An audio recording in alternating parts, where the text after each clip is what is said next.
yeah, I want to share like a sort of personal experience. But before I get into that, when you talk about how that's come about, like we said, media, global media, right? That is so widespread, the complete and utter dominance of Western, particularly American corporations, and Mm. this almost slavish desire that people around the world have to fit into that mold. And so I want to get into like a personal sort of experience, which is it'll go back a little bit into what part of the colonial project looked like. So when we Yeah. talk about colonialism, right? We mentioned the corporations, we mentioned the armies and the navies going in, but once they went in, right, they would these projects would send in the ministers, so the Mm. missionaries, to go in and spread the good word, right? And they had the Uh, British Raj. yeah, Something the and then British Raj. right, and then you had so we had the corporations coming in there, but then you also had educational institutions set up, Yeah. right? And this was prevalent across Mm. across if you're talking about oh yeah, my cat just made an appearance. Yeah. I'm not sure if the listeners heard him earlier. This is Antar, but the people watching on YouTube I mean, will I don't know, but yeah, yeah. yeah, yeah. But Um, showed his butt so off. this was like almost this like tripartite of different uh, groups that went in to support the colonial project. So my Yeah, experience they with went all this, in. yeah, my experience, and this pattern was everywhere. My experience with this was that I actually attended an American school growing up in Syria, Mm. right? And so this was a private school, and it was on land owned by the US Embassy. And so this was considered by pretty much everyone in the country to be the most prestigious school because it was an American school, right? And, pretty much people who, if you would go to a place like Syria or anywhere in the world where you'd see people who had the resources, parents who had the resources and the ability to send their kids abroad to go to university, that's where they would send their kids to school, right? Sure. So my experience from ever since I was 4 years old till I was almost 18 was being in that environment where all the teachers were mostly American, some Canadians, some Brits, but all Western. The language of instruction was all in English. We were discouraged, half the students were Syrian. We were discouraged from speaking Arabic. There was one language class, an Arabic language class, that was like, all right, we'll allow the natives to learn a little bit of their native Of their language, grammar. right? Right, but a lot of those kids turned out not really knowing how to even read or write Arabic, believe it or not. Um, Mm. my parents my sister and I were very lucky in that our parents were really strict about it. So we Well, your learned dad outside was of a school. literary man. Yeah, yeah, he really cared about He, that. But he was into poetry and that kind of thing. So yeah, yeah, he was big on Arabic poetry. But what I'm getting at here is that my experience was seeing what this school was doing in terms of indoctrinating the kids of the I pretty mean, much the elite of that no, I mean, country. it goes back. It goes back to. I mean, it goes back decades. Like Edward Said went to like a British school in Egypt. Hmm. Edward Said, Yeah. and he went to school. Actually, his classmate was Omar Sharif. Hmm. They were classmates, and he actually in his autobiography he said that Omar Sharif was kind of a bully.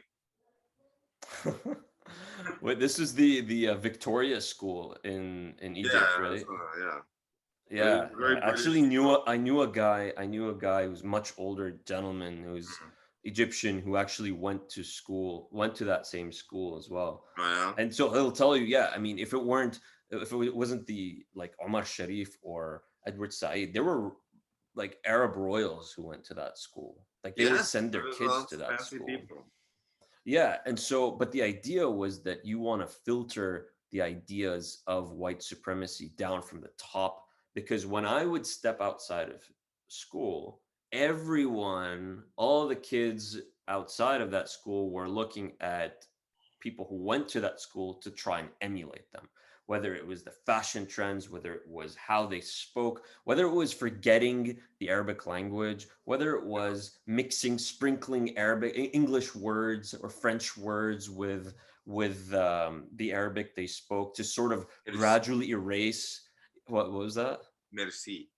Merci, yes, of course. To gradually erase the language, Yeah. to discourage any kind of like religious expression, Muslim religious expression, Well, yeah. particularly.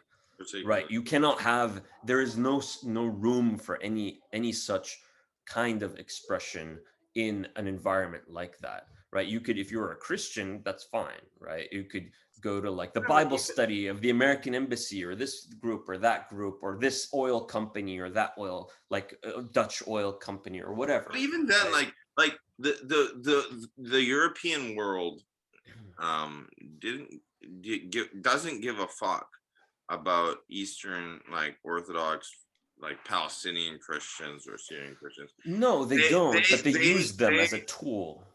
no, but mostly Not the Palestinians, but in no, but Syria. mostly they back the Maronites, and the reason So they back that's the in Lebanon. Maronites, they That's in. started backing the Maronites after the Maronites in Lebanon Mhm. started like after the Maronites in Lebanon recognized the Pope in Rome, Right, but which that's they Lebanon. hadn't historically. In Syria is a different situation in that we have a lot of Christian denominations, Yeah, and it really didn't matter too much which one you followed. If you're a Syrian Christian, if you're a Syrian Christian back, I mean, when the colonialist project began, up until today, pretty much. mhm. If you're a Syrian Christian, you have your ins with the Western embassies and the Yeah.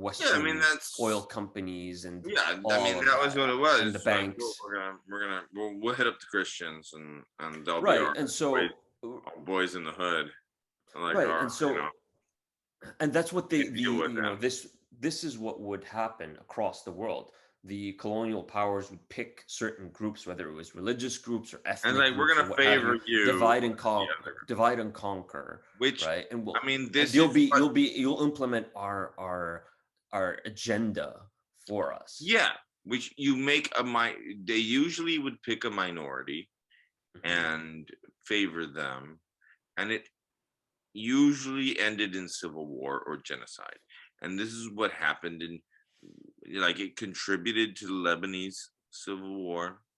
It contributed to the genocide in Rwanda. It contributed to all kinds of the types of conflict that are Iraq, still ongoing in the Democratic Republic of Congo. It really just exacerbates racial differences and religious differences and like fans the flames of conflict. And yeah, and then India, look at India. And it's like now we're gonna favor the Hindus over the Muslims, or we're gonna you know favor the Christians, and or we're gonna convert people to Catholicism. And I mean, there's still a lot of ethnic conflict in India between India, Pakistan, Kashmir. And like there's and now we have like an Hindu nationalist movement yeah. that's actually quite violent. So yeah, the colonial experience does not does not make people play together well. It's really, it just, if you look at different parts of the world and you study the histories of different parts of the world, and especially the histories of conflicts, you'll notice how those patterns are present pretty much everywhere, Oh right? yeah, And so what you see is ultimately this civil strife, this killing, genocides, acts of genocide committed, all ultimately for the benefit of colonial powers. After, like, they may have left a certain place, or they may, like, this post-colonial era where they still had a lot of influence, mhm. but they were focusing on supporting one group over the over another group. And but the Or point is that, they stir up shit, and then they're like, "Oh, we're peacing out." Bye.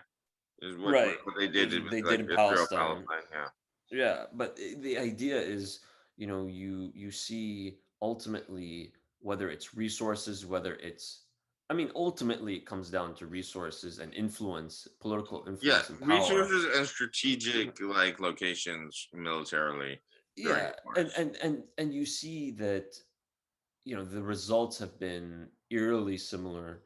The destruction of Oh yeah, cultures it's and a total program. societies. Like and s- it's a but program. then the sad part, and I think that people are slowly starting to wake up about this, is that, Mhm. especially here in the US, this decolonization sort of idea of decolonize your mind. Like, they have done such a good job of colonizing people's minds for centuries, that now people are starting to wake up and be like, hey, no, I'm, let's say, a Native American person. My experience is similar to the experience of an Aborigine in Australia. Yeah, The the experience Zulu in South of Africa. black people, right? The experience of black people in the US is not entirely similar, but is similar in some ways to the experience of Palestinians under the Zionist project, which is of Yeah, an extension of European colonialism in Palestine, right? And so people are starting to wake up, but it's like, it's a huge effort that needs to be undertaken to correct people's views, because this type of thinking is so ingrained, like you said, in terms of, like we were talking about beauty standards, but just in general, in terms of what if we're talking about, like, consumption of goods, whether we're talking about how people live, the work schedule, the yes. 9 to 5 capitalist work schedule, right? You know, I that's You a have a whole lot to other say about conversation. That I that. could say a lot about that, and we could talk about that at another time.